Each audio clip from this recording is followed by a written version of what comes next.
நம்பிக்கையோடு வாழ்வோம். அன்பார்ந்தவர்களே, டெமஸ்தனீஸ் என்ற ஒரு தத்துவ ஞானி இருந்தார். அவர் உலக புகழ்பெற்ற பேச்சாளராகவும் இருந்தார். ஆனால் பிறவியிலேயே அவர் திக்குவாயனாக இருந்தவர். ஒரு வார்த்தையை முழுமையாக பேசி முடிப்பதற்கே பல நிமிடங்கள் எடுத்துக்கொண்டவர்.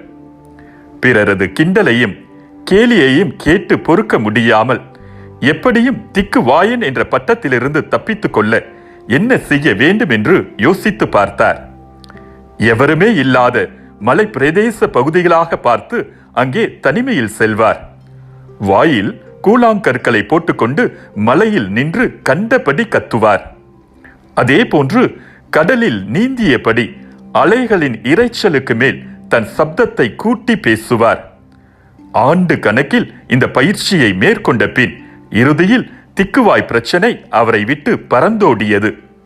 நம்பிக்கையுடன் பல முயற்சிகள் செய்ததால் உலக புகழ்பெற்ற பேச்சாளராகிவிட்டார். அன்பார்ந்தவர்களே, ஆண்டவர் மேல் நம்பிக்கை வைத்திருப்பவர்களே புதிய ஆற்றல் பெறுவர். கழுகுகள் போல் இறக்கை விரித்து உயரே செல்வர். அவர்கள் ஓடுவர், களைப்படையார், நடந்து செல்வர், சோர்வடையார். எஸ்ஐயா ஆகமம் 40 அதிகாரம் 31 இறைவசனம்.